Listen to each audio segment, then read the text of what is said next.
Hey everyone, RJ, CNC Metalworks. Thanks for tuning in and welcome back to another video.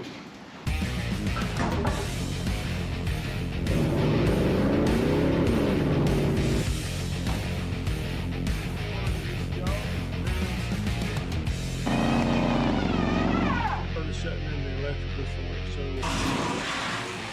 put this little coil on.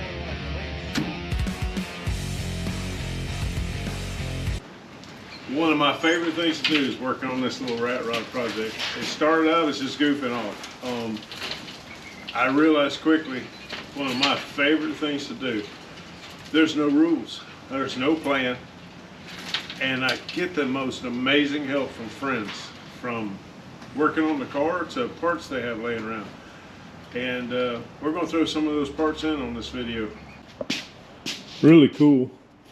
Airbags, just off different jobs. These two came off a job.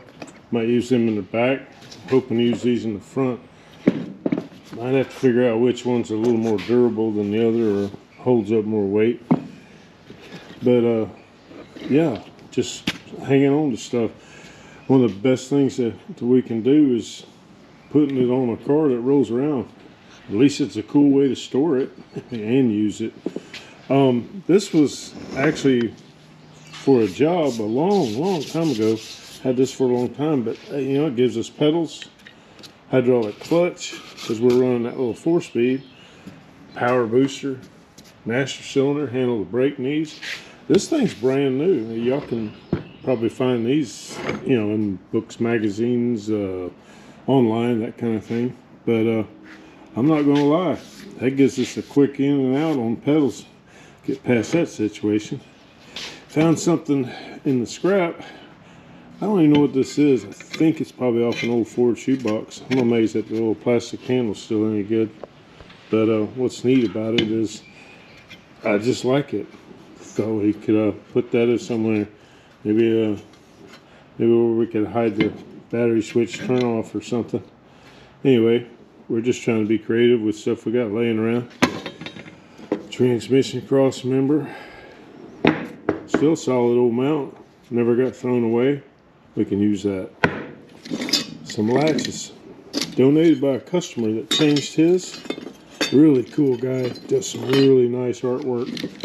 This dude says, hey, use them on the rat rod. So we've got latches for the suicide doors. Gauge kit. My own boy come up with these. He bought a project truck, as y'all probably will be seeing one day on a video that he's working on, and these are in there. They're new. They're real simple. Reminds me of high school. The things you used to buy at the local parts house and just throw in yourself and didn't require a lot of wiring other than lights. But yeah, it gives us some gauges. We can throw in that little 59 Impala pallet. We got some wires that'll help us out. Hopefully we can use these. They're brand new. The customer changed theirs and said we could use these. So we'll use those. The distributor, I needed something small, and I was talking to my brother, and he had this with a coil, and this will fit in there now. Now we got a distributor that'll fit because of the little firewall situation, and that is really cool of him. I hope Levi can link him below. He does some really amazing custom work himself. My brother Chris. We want to say thanks to him and everyone that's helped us out. Now let's get some parts to put in this old rat rod.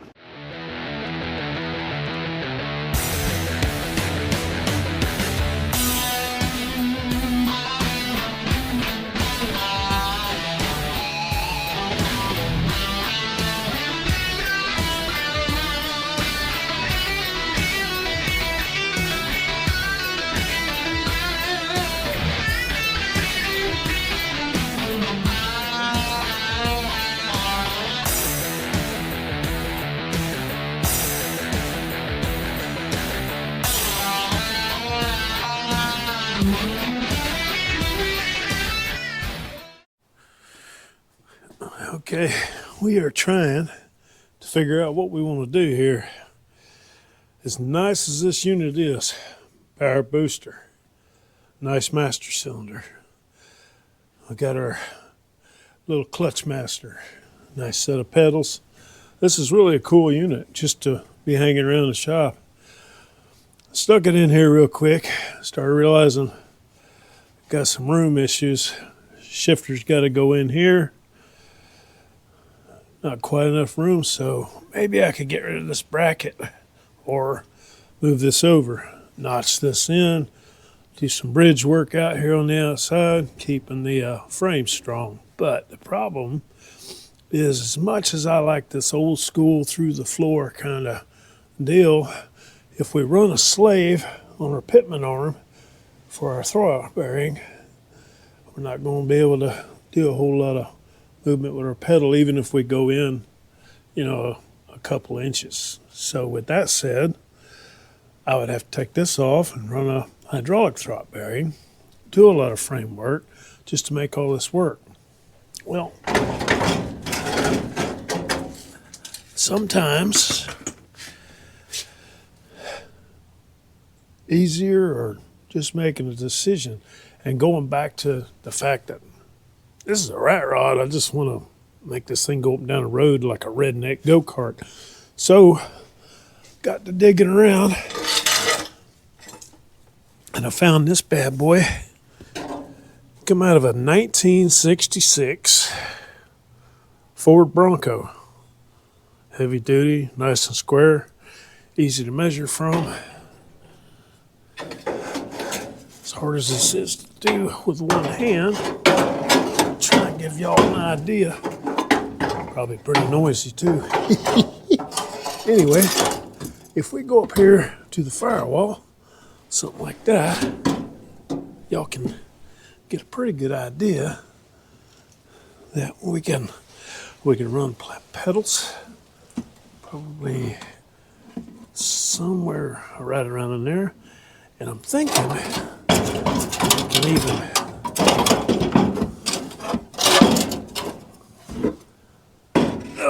tighten up that clutch pedal.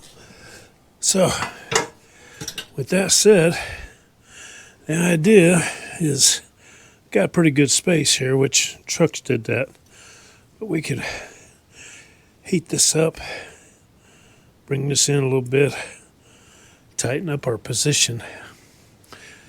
If this is over, it'll handle our brakes. We're going to slick up the firewall. It gets us out of the room, saves frame work, saves throwout bearing work on the pitman arm, gets our shifter in, because it's really narrow. You can see here with my feet, size 13s. Yeah, I gotta be able to get in here and do some of this. So we're going to maybe even have to shorten them up some. I think that's where we're going to go, because we want just enough to make it work.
Dug these out of a guy's old trunk, very wet, grody trunk. He said if I got them out of there, I could have them.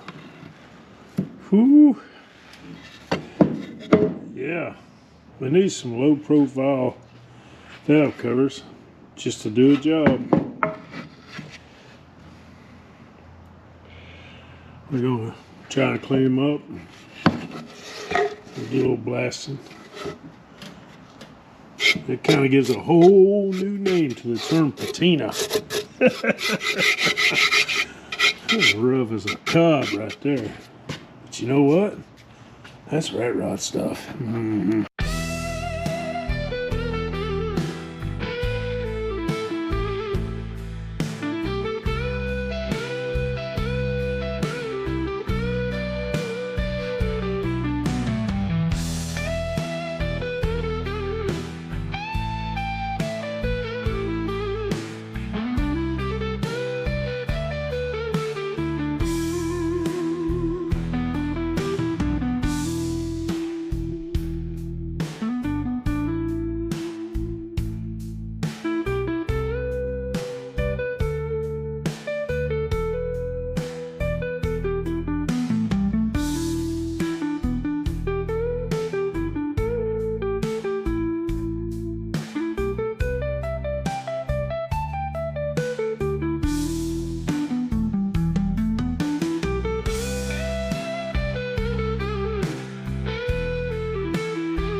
Okay, we got our little mounts made up. All the braces cut out. Motor's still level. It's kind of cool though, just using stuff laying around. We got a little plumbing pipe, a couple pieces of metal. And if you see here, it's braced in a basic triangle. We had this little lip right here that supports and wraps around that tubing we put in there. So real simple, nothing special. The lightning holes do exactly that. They just kind of lighten it up. And they look okay too. Anyway, get on to making other stuff for it. Well, we're gonna wrap this video up right here. Probably seems like I jumped around a whole lot. And I did. And all the regular work I do, everything's high end. Particular parts, very particular plans. Certain orders, a lot of detail, a whole lot of perfection. What I've come to enjoy about this Ratrod stuff, even though it was just started almost as something goofy, it really reminds me of when I was a kid, growing up and what we call hot rodding. And it's just what you had, what you could find, what you could salvage out of a junkyard. There wasn't a whole lot of aftermarket as there is now. But we had a good time. It was a lot of fun. And it reminds me even more of the incredible gratitude I have, and I'm extremely thankful for friends and family. We've had more people get on board with this thing than you'd believe. It's been quite interesting. Somebody will hear about a part, somebody will give us an idea off the comments, and that turns into, hey, I got a radiator, and somebody saw the radiator, and they said, I got an electric cooling fan if you need to draft some air, and it's just like, it's just been a lot of fun, and I'm absolutely enjoying it. So yeah, I'm bouncing around. I'm picking stuff up. I've got lots of different ideas, but to me, I just want to get it on the road and play. It's just a redneck go-kart to me. So we're going to have a lot of fun with that. And I'm really glad you guys tag along. I'd like to give a real high-end shout out to my brother and some close friends for the parts and pieces. My brother really came through with some things we needed for this ride, and he does the same thing. I hope y'all can check him out and see. But Chris, I want to say thanks, man. Thanks for being such a good bro. And thanks for all the parts, and we're using them, man. And as for everybody following along, thanks. Y'all know what to do. Not all that telling you what to do stuff. And we're having a good time. We're going to keep it going.